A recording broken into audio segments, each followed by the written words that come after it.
안녕하세요. 생생법률쇼 진행을 맡은 이인경 변호사입니다. 매주 월요일 생생법률쇼에서는 정치 이슈를 짚어보고 분석하는 시간 함께하는데요. 최요한 시사평론가 나와 계십니다. 어서 오세요. 예, 반갑습니다. 시사평론가 최요한입니다. 네, 이번 주 정상회담 슈퍼위크에 돌입을 했습니다. 트럼프 대통령이 김정은 위원장 만날까요, 평론가님? 글쎄요, 지금 상황으로는 트럼프 대통령의 염원은 그 김정은 국무위원장을 만나는 것이겠지만 현재로서는 쉽지 않다라고 말씀드리겠습니다. 일단은 지금 경주 에이펙 행사를 앞두고 트럼프 대통령과 시진핑 중국 주석 그리고 일본의 다카이치 사나이 총리 등등등을 이제 만나면서 인도태평양 이 지역의 평화 안정에 대해서 경제적인 성장에 대해서 같이 논의할 예정인데 여기에 북한의 김정은 국무위원장이 트럼프 대통령이라도 좀 만나서 좀 뭔가 변화의 물꼬를 텄으면 좋겠는데 지금 현재 북한의 상황은 아쉬울 거 없다라는 입장이거든요. 예. 자기들은 러시아와 교류하고 중국과 계속적으로 교류하면서 아쉬울 거 없기 때문에 시간은 우리 편이다라고 생각을 하고 있는 겁니다. 그렇기 때문에 트럼프 대통령의 염원처럼 뭐 판문점이든 어디든 그렇게 쉽게 만나기는 어려울 것 같다라는 생각이 드네요. 네, 관련 소식 저희가 뉴스픽스에서 자세히 알려드리도록 하겠습니다. 지금 이 방송은 유튜브를 통해서도 실시간으로 함께 방송되고 있으니까요. 많은 시청 부탁드리고요. 유튜브를 통한 소통의 창구도 활짝 열어두겠습니다. 방송 중 궁금하신 질문들 올려주시면 저희가 답도 해드릴 테니까요. 많은 참여 바랍니다. 여러분은 지금 생생법률쇼와 함께하고 계십니다.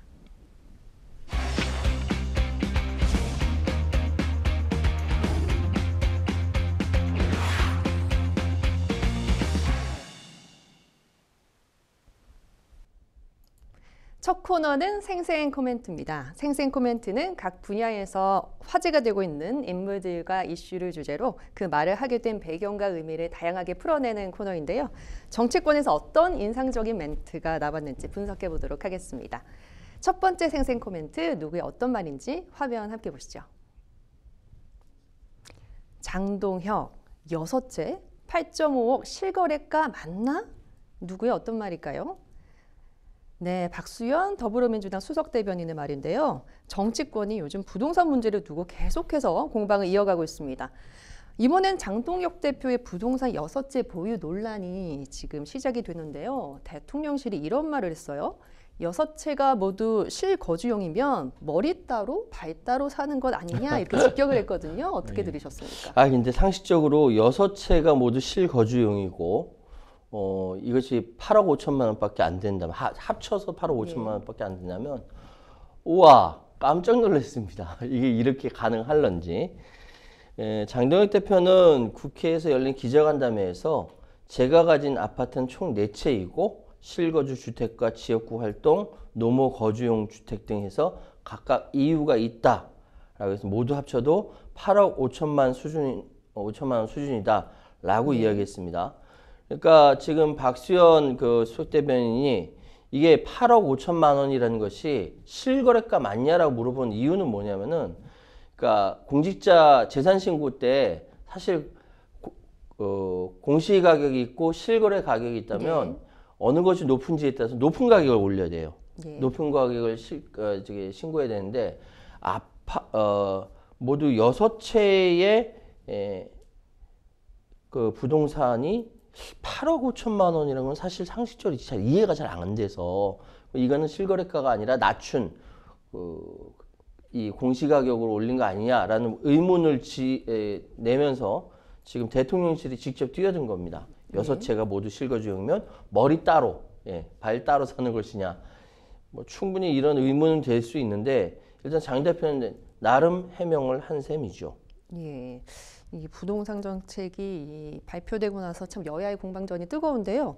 장동혁 대표는 정부 여당의 수렁에 빠졌다라고 반발하면서 부동산 3인방의 사퇴를 요구했습니다. 이 3인방이 김용범 대통령 정책실장, 구윤철 경제부총리, 이혁원 금융위원장 이 3명의 사퇴를 요구를 했는데요. 어떻게 보고 계십니까? 이게 이제 11호 부동산 대책이라는 것이 그동안 적당한 그 규제 정책으로 인해서 풍선 효과로 다른 데로 번져나가니까 꽉 틀어막는다고 해서 시장이 예상치 못한 굉장히 큰 부동산 정책을 내세웠는데 이러다 보니까 실제로 실수요자들한테 피해가 간다라는 얘기가 계속 나온 것이고 특히 이상경 국토교통부 1차관의 갭 투자 논란으로 현재 정부 여당의 도덕성에 스크래치가 났다라는 것이죠. 이 상황에서 대통령실이 참전하면서 지금 난타전이 벌어진 겁니다. 장동혁 대표는 민주당이 나를 공격할수록 스스로 이재명 정부의 부동산 정책이 매우 잘못됐다는 것과 앞으로 해결할 특별한 대책이 없다는 것을 인정하는 것이다 라고 얘기했는데 이게 과연 맞는 얘기인지는 잘 모르겠고요. 일단 부동산 정책을 잘못된 방향으로 끌고 가는 부동산 3인방 방금 말씀하셨던 대로 이 김용범 대통령 정책실장, 구윤천 부총리, 이영은 금융위원장부터 사퇴하는 것이 맞는 것이다 라고 날카롭게 지적을 했습니다. 최보영 국민의힘 수석대변인도 이재명 대통령이 11호 부동산 재앙 나머지 3명도 즉각 해임해야 한다. 주진우 의원은 이상경은 끝내 직이 아닌 집을 선택했다라고 비판했죠. 그러니까 지금 현재 더불어민주당이 국민의힘보다 지지율이 높은데 상대적으로 높은데 가장 약한 고리가 뭐냐? 부동산 정책이기 때문에 집중 포화를 가하는 겁니다. 그렇군요. 이 가운데 이제 민주당은 여야 국회의원 전원의 부동산 전수조사를 제안을 했습니다. 아무래도 뭐 국민의힘이 이 제안을 받아들일 가능성이 있을까요? 어떻게 보십니까? 없죠. 예. 이게 설사 민주당 국회의원들이 다주택 보유자가 더 많다 하더라도 먼저 상대방이 전수조사 하자라고 했을 때 거기에 응하는 것은 바보짓입니다. 왜냐하면 정치는 프레임 싸움이기 때문에 그렇습니다. 그래서 사실 뭐 이렇게 뭐도 이제 자기 앞마당에서는 반은 먹고 들어간다고 하잖아요. 그겁니다. 프레임을 어떻게 짜느냐에 따라서 바라보는 관점이 완전히 반대가 될 수 있기 때문에 그렇습니다. 그래서 내가 설정한 프레임 안에서 싸워야 이기는 것이지 설사 진짜 아까 말씀드렸던 대로 상식적으로 국민의힘 의원들이 더 부자 정당이니까 거기가 훨씬 더 부동산이 많겠죠.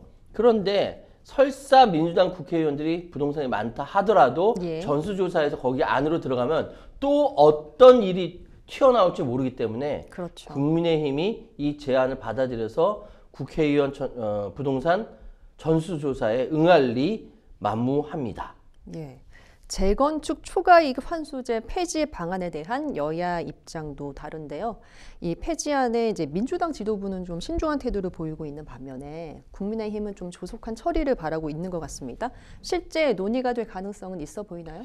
지금 일단 재건축 초과이익 환수제에 대해서 잠시 말씀을 드리면 재건축 과정에서 발생하는 개발이익이 조합원 1인당 8천만 원을 넘으면 이 초과 금액의 10에서 50%를 정부가 부담금으로 환수하는 제도입니다. 이게 2006년 노무현 정부 시절에 처음 도입됐고 이명박 정부와 박근혜 정부에서 시행이 유예되었죠. 이유는 이명박 정부와 박근혜 정부에서 부동산을 많이 갖고 있는 관료들이 많았던 걸로 밝혀지고 있는데 2018년 문재인 정부에 다시 시행됐지만 부가권을 가진 지방자치단체가 소극적인 태도를 보이면서 실제 부담금을 징수한 사례는 없었습니다.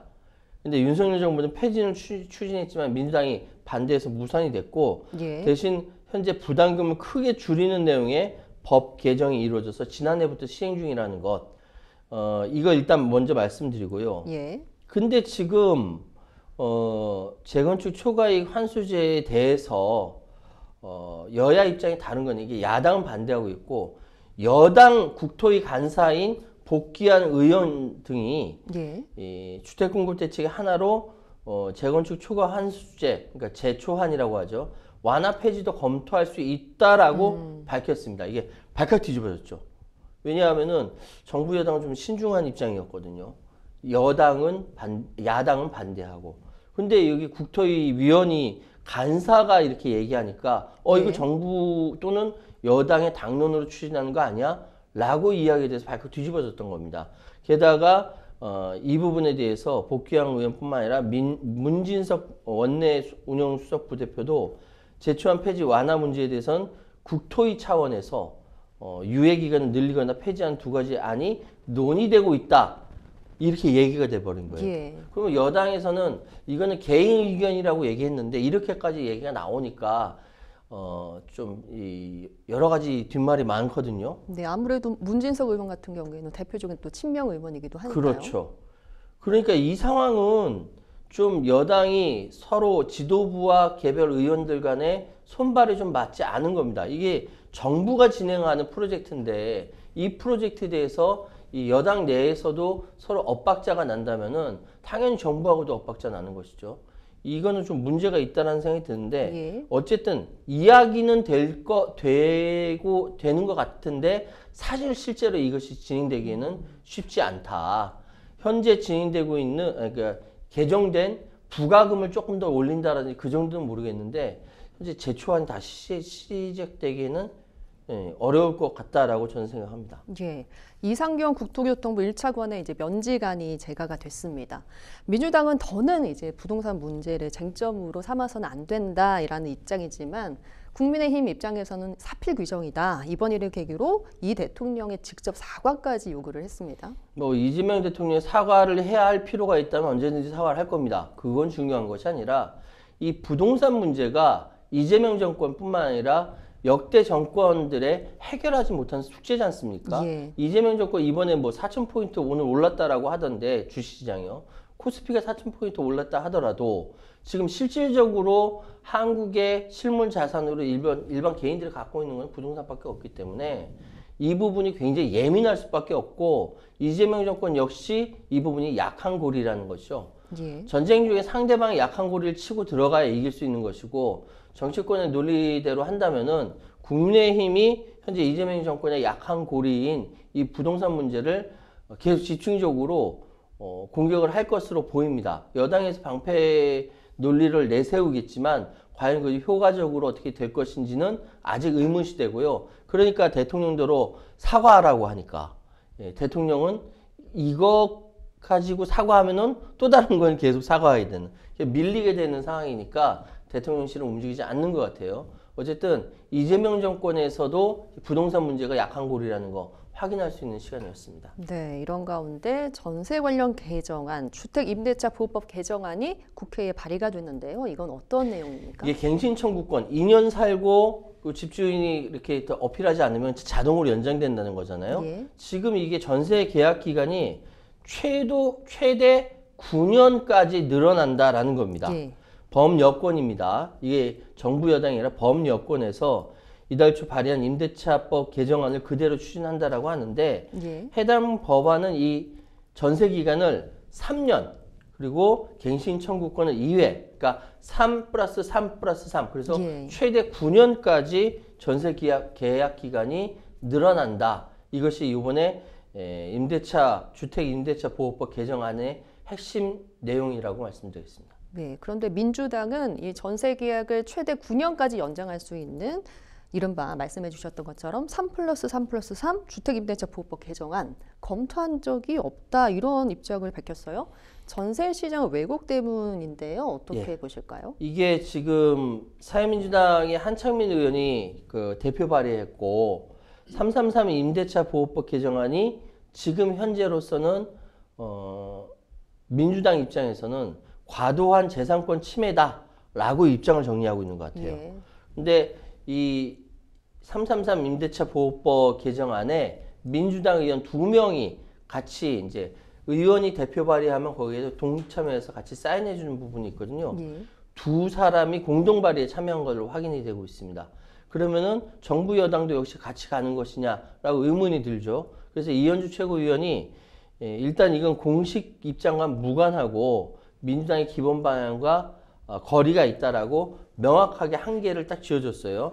예. 그러니까 올해 초에도 사실 이것과 유사한 사례가 법으로 발의되고 정책 제안이 되니까 민주당 내부에서도 지도부에서도 이거는 문제가 있다라고 해서 이재명 그때 당시 대표가 법안 발의했던 당 의원들에게 법안 철회를 할 것을 권고한 바 있습니다. 그러니까 이것과 비슷하게 현재 그 임대차 보호법이라는 것 자체가 어쩌면 과도한 재산권 침해라는 반발도 있기 때문에 정부 여당으로서는 함부로 건드리기가 어려운 부분이거든요. 예. 개별 의원들의 행동에 대해서 선을 그은 이현주 최고위원의 이야기입니다. 네, 이 가운데 정청래 대표는 11호 정부 대책 발표 직후부터 부동산 관련 언급을 자제해 오고 있습니다. 심지어는 로키 전략으로 가야 한다 이런 말까지 했다고 하는데요.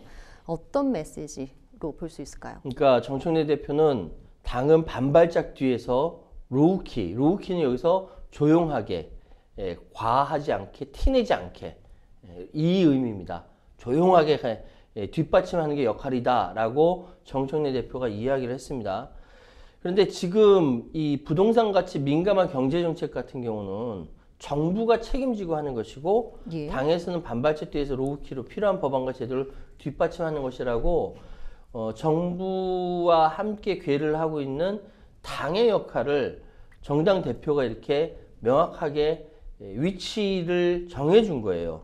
그런데 아시다시피 주택시장이라는 거, 특히 부동산 정책은 우리 국민들 모두가 예민하게 반응하고 있는 부분이기 때문에 개별 의원들이 중구난방으로 이야기하게 되면은 이것이 정부 여당 맞아? 라는 이제 반발도 살 수 있기 때문에 예. 가급적 자제해달라고 이야기를 한 것이고, 이 말이 틀린 건 아니에요.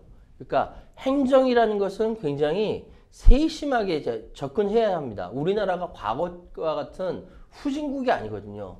선진국에서 행정을 할 때 소외된 사람 없이 세심하고 따뜻하게 배려 있는 행정이 있어야 되는데 예. 그거를 뒷받침하는 것이 정당의 역할이거든요. 예. 이런 부분들에 대해서는 정청래 대표가 이야기한 것이 맞다라고 말씀드리겠습니다. 예. 11호 부동산 대책이 발표된 가운데 불거진 여야의 부동산 공방전에 대해서 저희가 생생 코멘트로 살펴봤습니다.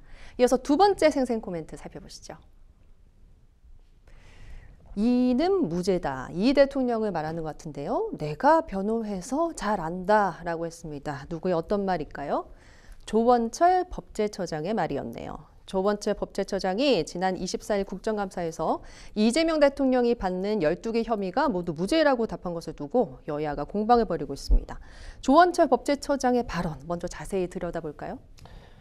지난 24일 오전에 법제처에 대한 국정감사에서 조원철 법제처장이 이재명 대통령이 받고 있는 12개의 혐의에 대해서 모두 무죄라고 생각한다라고 발언한 겁니다. 법제처장이 이렇게 이야기하는 것은 굉장히 이례적인 일이고 그 이유는 뭐냐면은 이전에 곽규택 국민의힘 의원이 대통령 4년 연임제 개헌과 관련돼서 질문을 했거든요.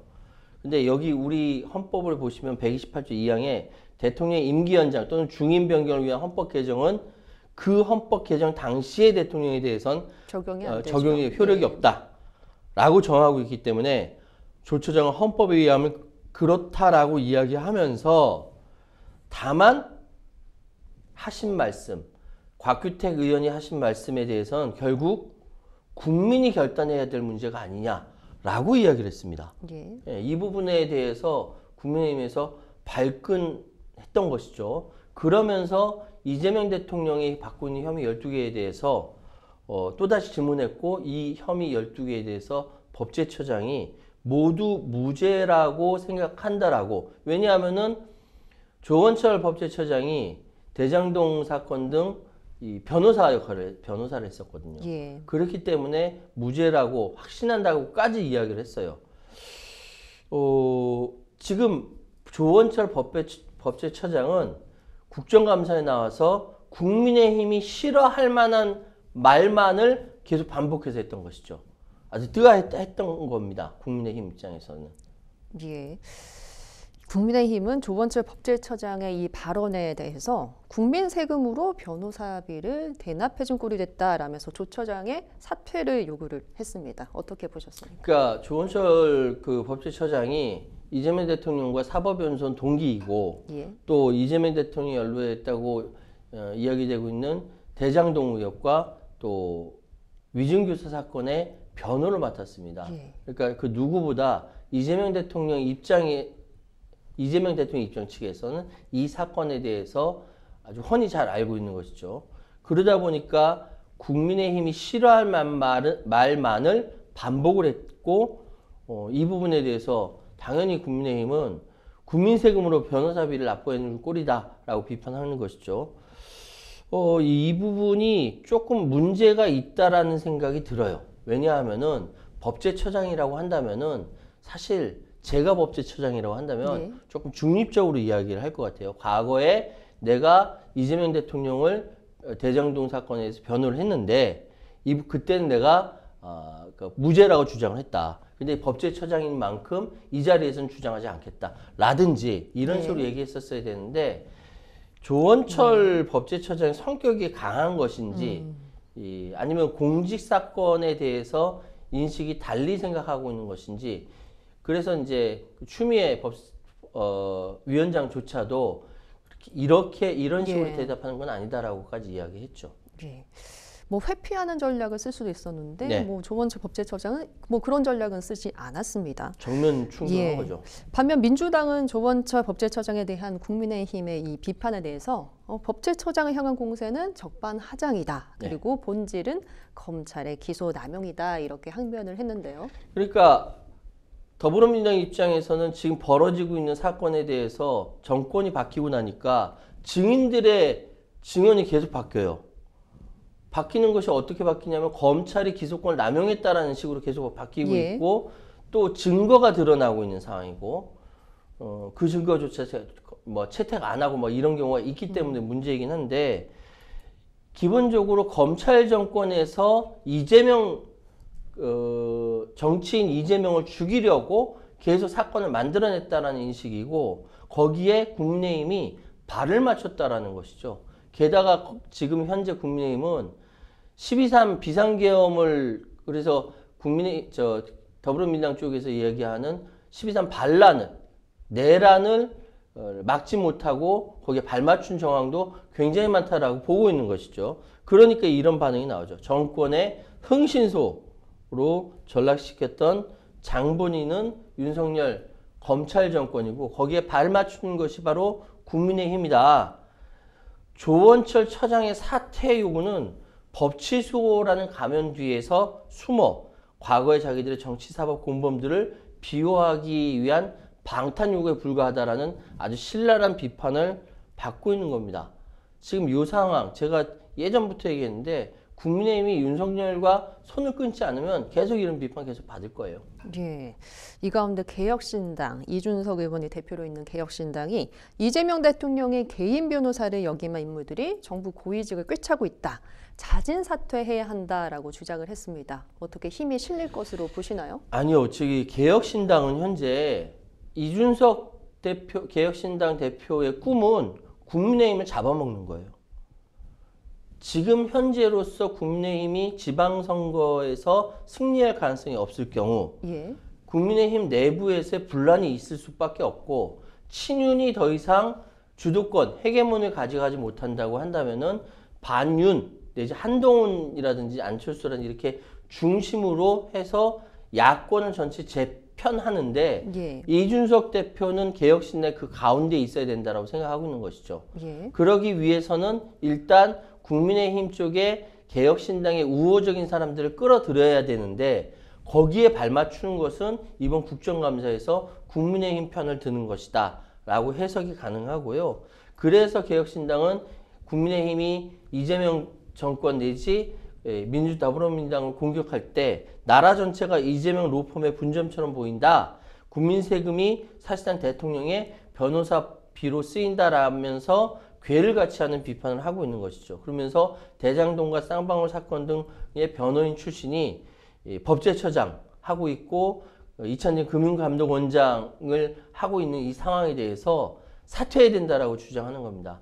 이준석 개혁신당 대표의 이야기는 한꺼풀 더 벗기고 들어가 보면은 야권 전체의 재편과 그 헤게모니를 쟁취하는데 국민의힘을 끌어다 쓰겠다라는 야심찬 포부의 다른 표현이다라고 저는 읽고 있습니다. 그러니까 정치 역학이나 계산이 좀 깔려있는 주장이다 이렇게 보시는 거군요.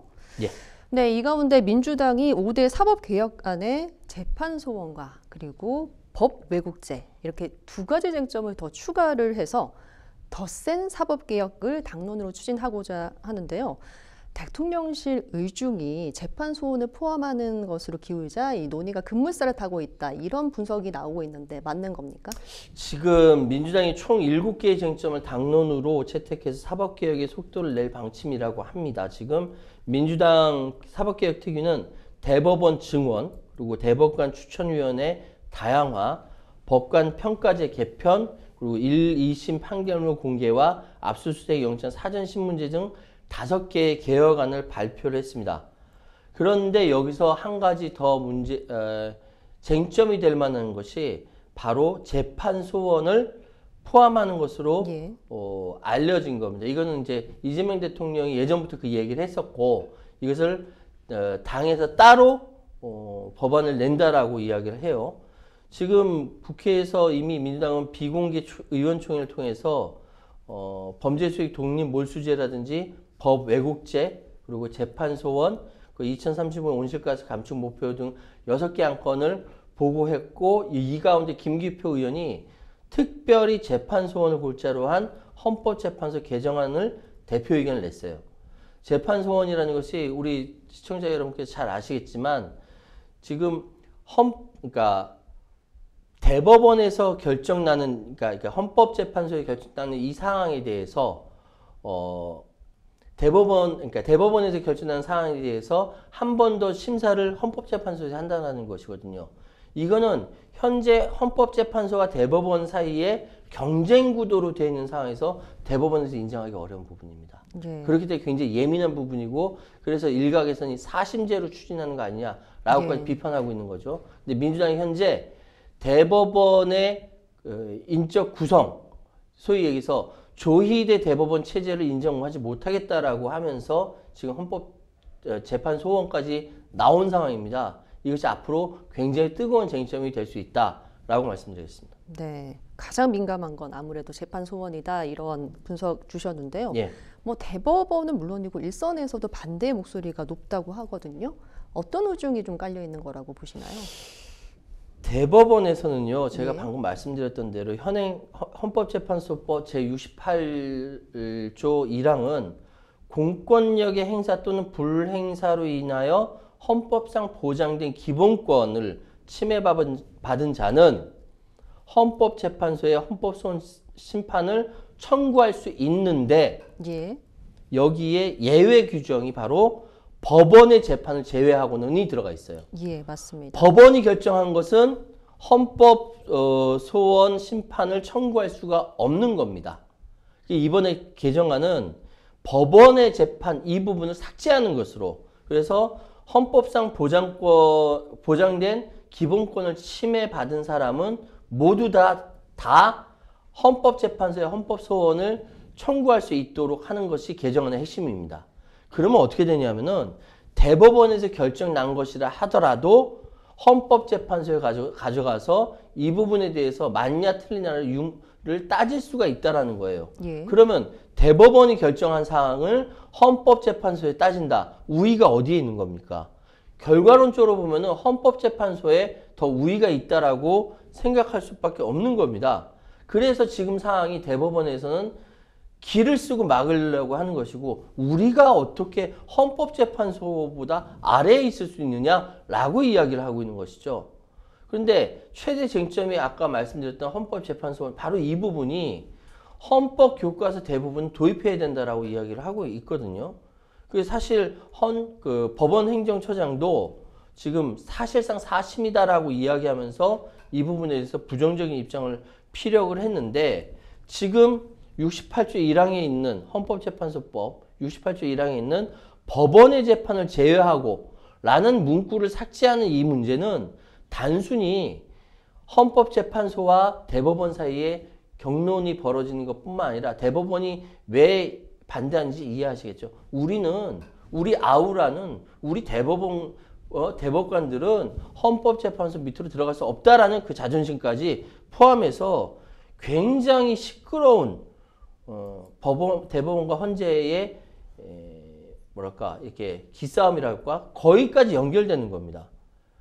이거 조금만 더 설명해도 될까요? 대륙법계인 국가인 독일의 이 영미법계 국가에 존재하지 않는 헌법 소원 제도를 굳이 채택하게 된 이유는 사법부를 통제하기 위한 거예요. 자, 입법부와 행정부는 다 통제가 가능해요. 근데 사법부는 통제가 불가능하기 때문에 독일에서부터 사법부 통제를 위해서 이것이 나온 겁니다. 누가 통제하는 겁니까? 국민이 통제하는 것이거든요. 근데 만약에 그러니까 재판 소원이 없다라고 한다면 현재처럼 사법부가 결정하는 거에 대해서는 아무도 이의를 달 수가 없다라는 결과가 나오는 것이죠. 그래서 제가 말씀드리는 것은 조의대로 대표되는 이 법비들이 사법부의 불신을 완전히 부채질했기 때문에 이런 이야기가 나오는 겁니다. 예. 제가 법비라고까지 말씀드렸어요. 네, 사법개혁의 또 다른 축이라고 한다면 현재 14명인 대법관을 26명으로 늘리는 겁니다. 이 안이 입법화가 되고 입법이 되면은 대법관 22명이 이제 이재명 대통령 임기 안에 새로 임명이 되는 거잖아요. 사실 대법관을 늘려달라는 요구는 이전부터 있었어요. 왜냐하면 대법관의 업무량이 어마어마하기 때문에 아마 이 이야기는 예전부터 나왔는데 예상치 못하게 정권이 교체되면서 결과적으로 이재명 대통령이 22명을 임기 안에 새로 임명하게 되는 꼴이 된 겁니다. 그렇게 되면 현재의 14명의 대법관보다 26명으로 늘리게 된다면은 22명이 이재명 그 정권에서 임명하게 된다. 그러면 현재 기득권을 갖고 있는 대법원에서는 불편한 것이죠. 그래서 반대하는 겁니다. 예. 주진우 국민의힘 의원이 이제 대법원 증언에 대해서 비판을 하면서 베네수엘라를 따라한다 이렇게 말을 했습니다. 국민의힘 비판 적절하다고 보시는지요? 사실 베네수엘라 사례를 그러니까 지구 반대편에 있는 베네수엘라 사례를 한국에 대입해서 이런 상황이다라고 이야기하는 것은 그게 이제 적합성을 두고 이 과연 적절한지 왜냐면 지구 반대편에 있는 사회 문화 전반적으로 다 다른 상황인데도 예. 이렇게 이야기하는 것이 적합한지 의문은 드나 팩트는 맞거든요. 예. 베네수엘라 국회가 2000년에 재헌국회로 다시 출범을 하면서 입법, 행정, 사법 모두 다 바꿔버렸어요. 왜냐? 그 이전에 워낙 이제 그 문제가 많았던 정권이라 해서 재헌의회를 다시 시작했고 그러면서 2004년 5월에 대법원 조직법 개정을 통과시키면서 대법관 정원을 20명에서 32명으로 늘렸습니다. 그러면서 대법관 임명 요건이 기존 3분의 2 찬성에서 과반으로 바뀌면서 여당 친화적 대법관이 대거 임명되었고 이들에 의한 친정권 판결이 일관되게 이어져 나오면서 상권 분립이 무너졌다 이런 평가들도 하고 있는데 정반대편에서 보면은 그거 아니다. 이전에 있었던 수구적이고 극우적인 체제를 뒤엎은 것이다라는 평가도 있는 것이죠. 이건 우리 시청자 여러분께서 평가하시기 바랍니다. 예, 두 번째 생생 코멘트 관련해서 마지막 질문 드리도록 할게요. 이 재판소원 제도를 제외하고 대법원이 사법개혁안에 대해 목소리를 낼 수 있는 시간은 민주당의 시간표에 따라서는 이제 한 달 정도 남았는데요. 어떻게 전망하실까요? 지금 쉽지가 않습니다. 그러니까 왜냐하면 재판소원을 이번에 11월까지는 정리하겠다라고 하는데 이 대통령 파기환 송심 가운데서 얼마든지 다시 재판을 제기할 수 있는 거 아니냐라고 질문이 나오니까 김대웅 서울고법원장이 이론적으로 그렇다고 얘기했어요. 이 이야기는 법원이 이 대통령 재판을 제기할 수 있다는 신호를 노골적으로 보낸 것이라는 언론의 비판이 나오게 된 겁니다. 이거는 지금 현재 사법개혁안과 충돌이 되면서 기싸움하고 있는 거 아니냐라는 이야기가 나오거든요. 판사들은 자기들 기득권이 해치는 부분에 대해서는 목소리를 내네요. 12.3 비상계엄 있을 때는 찍소리 못하더니 이 말로 가름하겠습니다. 네, 사법개혁안에 대해서 여러 논의들이 진행되고 있는 사정에 대해서 저희가 두 번째 생생 코멘트에서 만나봤습니다. 세 번째 생생 코멘트도 함께 만나보시죠. 북을 핵 보유국이라고 생각한다라고 했습니다. 누구의 어떤 말일까요? 네, 트럼프 미국 대통령이군요. 트럼프가 북한은 사실상 핵 보유국이라고 답을 했습니다. 외교적 실언입니까? 계산된 메시지입니까? 계산된 메시지. 예. 그것도 아주 명확하게 계산된 메시지입니다. 북이 핵을 얼마나 가지고 있는지 아는 나라는 없어요. 북만 압니다. 북한만 알아요. 그런데 대략적으로 해외에서는 뭐 지금 계산하는 것은 대략 50개 정도 뭐 이렇게 이야기를 하고 있어요. 예. 근데 트럼프가 왜 이야기를 했냐 이거죠. 대한민국이 입장에서는 북이 핵을 갖는 건 끔찍한 것이기 때문에 계속 비핵화 주장을 해왔고 우리는 그거는 바뀌지 않는 그런 입장이고 그래 이것이 불가능하다면 동결화해서 비핵화로 가자 이렇게 이야기하는데 북한이 핵을 많이 보유하고 있다라고 트럼프 대통령이 이렇게 이야기하는 것은 예. 한국에 대해서 뭐 하나 먹으라는 얘기거든요. 그러니까 이거는 우리랑 이야기하지 않으면서 트럼프의 정치적인 프로세스에 따라서 나온 얘기예요. 왜? 너네 핵 보유국이야. 그래 인정해. 알겠지? 내가 인정해 줄게. 네. 그러니까 정상회담 하자. 내 목적은 뭐? 노벨 평화상. 이런 프로세스 가운데 나온 거예요.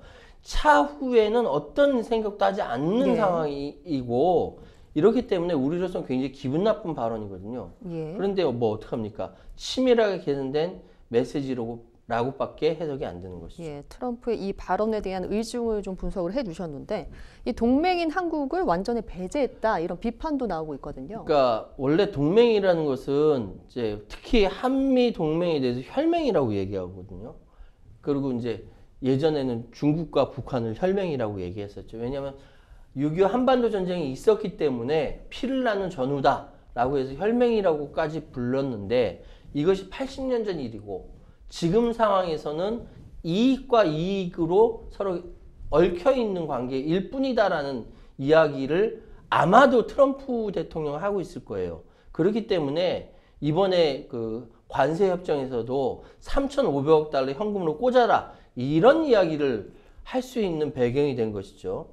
동맹이라고 한다면은 그 무엇보다 자기 이 아메리카만큼이나 생각을 해야 되는데 예. 동맹이 아니에요. 트럼프 입장에서는 아주 쉽게 뜯어갈 수 있는 아주 쉽게 갈취할 수 있는 상대국으로 한국을 바라보고 있는 것이죠. 우리 한국민으로서는 기분 나쁠 수밖에 없습니다. 예, 만약에 북미 회담이 다시 열린다면 이번에는 진짜 평화협정이나 북미 수교로 이어질 가능성까지 있다고 보시는지요? 뭐 어떤 결과까지 예상을 하고 계세요? 제가 뭐 좌판 깔고 앞으로 어떻게 될 거다 뭐 이렇게 네. 얘기할 수 있는 건 아니지만 예. 저는 북미 회담이 열릴 가능성이 극히 낮다라고 봅니다. 왜냐하면은 북한으로서는 미국에 저렇게 나오는 것에 대해서 예. 여러 번 튕길 가능성이 더 크고 지금 굳이 만날 이유도 별로 없는 거죠. 북미 회담 자체가 이뤄질 가능성이 별로 없다라고 예. 보시는 거군요. 예, 그런데 만약에 북미 회담이 만약 진짜 열린다라고 하면은 이건 급전직하로 굉장히 빠른 템포로 평화협정으로 갈 가능성도 있다. 제가 이 말씀 드리는 이유는 북은 현재 요구 조건이 있어요. 지금 미국으로부터 경제 제재 받는 걸 해제하는 거. 그거 해제만 하면은 북은 자유롭게 발전할 수 있다고 자신하고 있는 상황이거든요. 예. 그렇기 때문에 그거 해제만 바라보고 있는데 지금 북한은 미국이 지금 점점 중국으로부터 몰리고 있는 상황이기 때문에 시간은 우리 편이라고 생각하고 있는 겁니다. 예. 그렇기 때문에 이번에 만나기는 쉽지 않을 텐데 만약에 만나게 된다면 그 요구를 할 겁니다.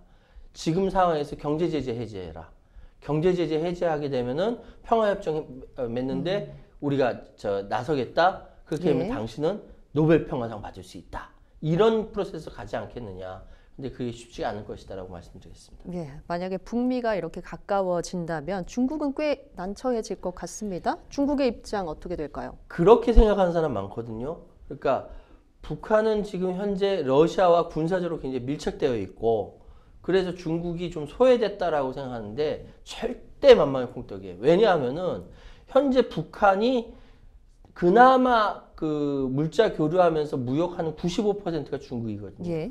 중국은 순망치안이라고 북이 있기 때문에 일본이나 아니면 그 미국이나 대한민국에 이렇게 좀 군사적으로 첨예한 부분을 완충지대로 활용하고 있는 거죠.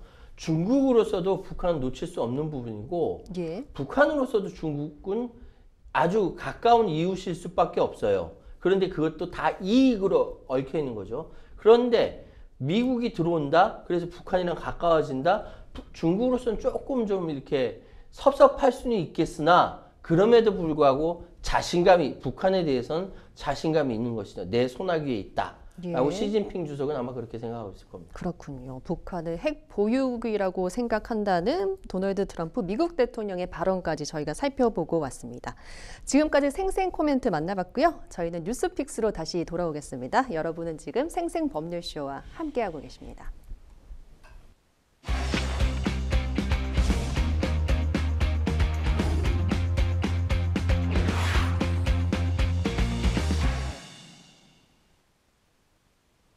네, 분야별 가장 핫한 소식을 집중 분석해보는 시간입니다. 뉴스픽스 시작합니다.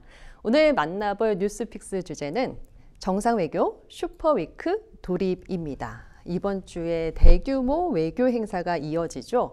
이재명 대통령이 아세안 참석을 위해서 말레이시아로 이제 출국을 했고요. 경주 에이펙도 연이어 개최가 됩니다. 이 민주당에서는 외교 슈퍼위크가 시작되는 만큼 정쟁 없는 주간으로 만들자 이런 메시지를 내놨는데요. 가능하다고 보십니까? 저는 불가능하다고 봐요. 예. 정쟁 없는, 그리고 이 슈퍼위크가 시작되게 되면 전 세계 언론이 다 여기 매달리지 않습니까? 예. 그럼 빛나는 건 누구예요? 이재명 정권이거든요. 그렇기 때문에 국힘이 가만히 있을지 않을 거라고 보고, 기억하실는지 모르겠는데 1988년도에 우리나라에 올림픽이 있었죠. 예. 올림픽이 있었을 때 이와 비슷한 사례가 있었어요. 그때 국회가 문을 닫았어요, 아예. 그래서 그때 정쟁 없는 대한민국 올림픽에만 힘을 쏟자라고 해서 그때 그런 경험이 있었는데, 그때 많은 언론을 중심으로 비판이 있었습니다. 지금 산적하게, 민주화 이후 산적하게 일이 많이 있는데 어떻게 이걸 빼놓느냐. 민생 문제까지 아예 빼놨기 때문에 그렇습니다. 아마도 이번에도 그런 차원에서 제안한 것 같은데 예. 국민의힘이 가만히 있지 않을 거예요. 예. 그렇군요. 이재명 대통령 캄보디아 정상과 이른바 스캔 범죄 대응책을 모색한다고 하고요. 다카이치 사나이 일본 신임 총리와도 이렇게 처음 대면할 예정인데요. 각국과의 이제 성과를 낼 수 있을지요? 일단 다카이치 사나이 일본 총리와는 상견례 차원에서 인사를 할 거예요. 물론 이제 여러 가지 이제 국빈 방문이기 때문에 구체적인 이제 안건은 실무자들이 이야기하겠지만 거기까지 그 대통령과 총리가 만나서 이야기할런지는 잘 모르겠습니다. 그러나 다카이치 사나이 총리가 갖고 있는 극우적인 성향이 얼마나 한반도 안정에 도움이 될 것인가 그렇지 않을 것인가 좀 두고 봐야 될 것 같고, 캄보디아 총리 문제는 좀 달라요. 이재명 대통령이 얼마 전에 한국인을 건드리면은 패가망신한다는 거 보여줘야 된다고까지 이야기했거든요. 예. 그렇기 때문에 캄보디아 총리와의 만남에서 뭔가 실질적인 결과가 나오지 않을까 기대해 봅니다. 그러니까 캄보디아 정상과는 스캔 범죄 대응책과 관련해서 현실적인 대책이 나올 수 있을 것이다라고 예상해 주셨습니다. 에이펙 정상회의 계기로 한미 한중 이 정상회담이 잇따라 열릴 예정입니다. 특히 이제 미국과의 관세 협상이 최대 현안이지 않을까 싶은데요. 그 한국이 준비됐다면 미국도 준비가 됐다. 트럼프 대통령이 이런 말까지 했어요. 이렇게 본다면 트럼프 대통령의 발언 마지막까지 압박을 늦추고 있지 않는 것인지, 아니면 좀 긍정적인 결과를 낼 수 있을 것인지. 저는 긍정적인 결과라기보다 압박하고 있는 걸로 보이거든요. 압박이다. 계속 압박하고 있다고 보입니다. 왜냐하면 미국은 선거가 있기 때문에 그렇습니다. 미국은 250억 달러씩 8년 동안 직접 투자해야 한다는 입장이고요. 한국은 1년에 150억 달러 어렵다라는 입장입니다. 직접 투자 규모도 5% 이내. 이게 그렇기 때문에 한국으로서는 절대적으로 불리한 상황이기 때문에 일각에서는 어떻게까지 이야기하냐면 나쁜 딜을 하느니 차라리 노딜이 낫다라고 이야기할 정도예요. 근데 미국 입장에서는 한국의 조선이라든지 여러 가지 기술 부분에서 손을 내밀지 않으면 안 되는 상황이기 때문에 이 상황은 우리가 조금 고통스럽지만 나쁜 딜을 하느니 차라리 노딜을 선언하는 것이 낫다. 미국에 계속 질질 끌려다니는 대한민국 파산한다 이 말씀드리겠습니다. 그러니까 오히려 노딜이 더 낫다. 나쁜 딜을 하느니. 전제 조건 중요한 거예요. 예, 그렇습니다. 반면 이재명 대통령은 이제 시간이 더 걸릴 수 있다라는 말로 에이펙 이후로 이 논의를 이제 좀 염두에 두고 있는 것 같은데요. 위성락 국가안보실장과 김용범 대통령실 실장도 좀 신중론을 내세우고 있는 것 같습니다. 지금 현금 그 비율, 투자 비율이라든지 투자 기간이라든지 수익 배분이라든지 여기에서 딱 걸려버릴 것 같거든요. 그러니까 이게 어떻게 되느냐에 따라서 한국에 유리하느냐 그렇지 않느냐라고 그 주판을 튕겨야 되는 상황인데 이 상황이 절대적으로 미국은 지금 한국의 힘이 필요한데 먹이를 놓고 싶지 않은 거거든요. 그러면 예. 우리로서는 사실 좀 고통스럽더라도 배수의 진을 칠 필요가 있다라는 예. 말씀을 드리겠고, 우리는 그렇게 된다면은 굉장히 유리한 조건을 다른 나라와 달리 가져갈 수도 있다라고 저는 생각합니다. 그래서 이재명 정권의 실력을 보여주는 시기가 점점 다가오고 있다, 이렇게 말씀드릴게요. 네, 그렇군요. 이 트럼프 대통령이 아시아 순방에는 재무, 상무, 국방 등 뭐 통상안보 핵심 라인에 총 출동을 했습니다. 이 정상회담은 이제 29일에 열리지만 에이펙 전후로 이 화상 채널을 통해서 뭐 세부 내용은 조정될 가능성이 열려 있다. 뭐 이렇게 봐야겠죠. 총력 집중할 걸로 보이고요. 예. 지금 보시면은 재무, 상무, 국방 다 들어간다는 것은 한반도의 평화 안정은 물론이고 경제 문제, 사회 문제, 캄보디아까지 이야기가 되니까 이 부분에 대해서 전반적으로 다 다룬다는 겁니다. 예, 그렇게 예. 된다면은 한국의 재구조화까지 이야기되는 거예요. 동맹의 현대화라고 미국 계속 얘기하죠. 한미 동맹이 현대화되는 어떻게 바뀌느냐에 따라서 중국에 대한 입장도 바뀌어야 되는 상황이기 때문에 네. 이건 굉장히 중요한 부분이고요. 그래서 사실상 이번 주 슈퍼위크가 전 세계가 다 쳐다보고 있는, 왜냐면 시진핑과 트럼프가 만난다고 하니까 그 중요한 상황에 한국도 굉장한 변화를 겪을 수 있는 굉장히 중요한 상황까지 와 있다라고 말씀드리겠습니다. 네, 트럼프 대통령이 이제 한미 정상회담 다음 날인 30일에 이제 시진핑 중국 국가주석과 미중 정상회담을 하는 것도 이 한미 관세 협상에 영향을 미칠 가능성이 있다, 이런 분석이 나오고 있거든요. 예. 아무래도 뭐 미중 패권 경쟁이 심화하는 가운데 이 동맹국인 한국과의 이제 협상을 이제 원만하게 잘 타결을 짓는 모습을 보이면 동아시아에서의 뭐 이미지라고 해야 될까요? 미국의 영향력을 과시할 수 있기 때문이다, 이런 분석들이 나오고 있더라고요. 미국도 그렇고 중국도 그렇고 한국을 과거에 새우 정도로 생각하지 않습니다. 그러니까 외국계에서 다 얘기하기를 지금 미국과 중국이 서로 싸우면 우리는 새우등 터진다라는데 우리는 그 정도는 아니에요. 적어도 새우가 아니라 돌고래 그 이상은 된다고 생각하거든요. 예. 그래서 다자 외교가 중요한 것이죠. 지금 미국과 중국은 서로 필요에 의해서 만나서 등을 서로 끌어안고 핥히는 관계에서 어느 정도 룰을 가지고 좀 이렇게 좀 싸우자라고 이제 하고 있는 상황인데, 룰을 가지고 싸운다라고 한다면은 그 상황이 어떤 방향으로 갈지 몰라요. 그런데 중국도 그렇고 미국도 그렇고 다 코리아가 필요해요. 왜? 예. 코리아의 힘이 미국과 중국이 생각하는 것 그 이상으로 넘어갔기 때문에 그렇습니다. 예. 3,500억 달러 내놓으라는 미국의 요구나 그거를 저지하려고 하는 중국이나 양쪽은 모두 다 코리아가 필요해서 그런데 이걸 우리가 잘 이용해야 되거든요. 예. 근데 이거를 미리부터 겁먹을 필요 없어요. 우리는 그래서 계속적으로 요구하는 것이 다자외교, 이재명 정권의 다자외교를 통해서 성과를 내야 된다라고 예. 말씀드리는 게 바로 그런 것이죠. 그럼- 브라질도 있고 인도도 있는 겁니다. 그러니까 그 성과를 좀 구체적으로 말씀을 좀 해주신다면요. 그러니까 좀 말씀드리자면은 좀 빠른 것일 수도 있어요. 예. 지금 미국의 힘은 점점 떨어져가는 지는 해고 중국의 힘은 솟아나는 해예요. 이것이 서로 지금 어디서 부딪혔냐면 한반도에서 부딪혔다는 것이죠. 예. 공교롭게도 미국 말을 치지리도 안 듣는 북한이 핵을 가졌다라고 하면서 김정은이 저렇게 딱 버티고 있는 것이죠.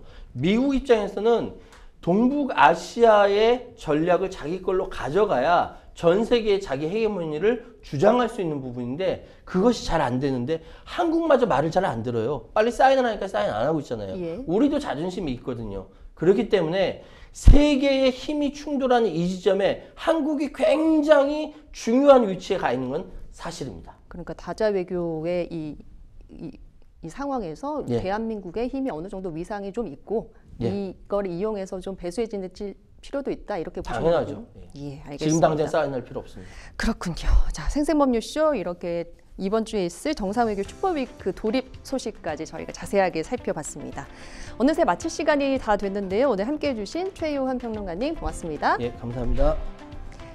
네, 방송이 끝나더라도 상담 접수는 계속되고 있습니다. 평일 오전 9시부터 6시까지 02-557-8295번으로 전화 주시거나 홈페이지 법률상담 게시판 그리고 이메일, 카카오톡으로도 접수해 주시기 바랍니다. 네, 생생법률쇼 오늘 저희가 준비한 소식은 여기까지입니다. 시청해 주신 여러분 고맙습니다.